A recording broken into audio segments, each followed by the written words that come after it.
कैसे जाने वाले हो? इतने दिनों बाद आए हो। आज तो महबूबा की राह में तुम्हें आंखें बिछा कर बैठना चाहिए था, और तुम अपनी आंखें इस किताब पर जमा बैठे हो। इसलिए कि किताबें महबूबा से बेहतर होती है।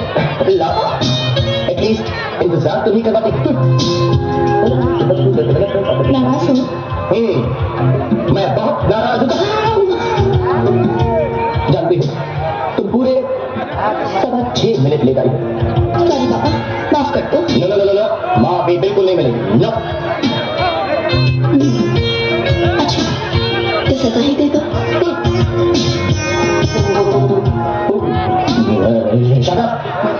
तुम्हारी सजा ये है कि जब तक मैं किताब पढ़ता हूँ तुम मुझे चुपचाप से किस करते हो। आई मीन चुपचाप से बैठी रहो।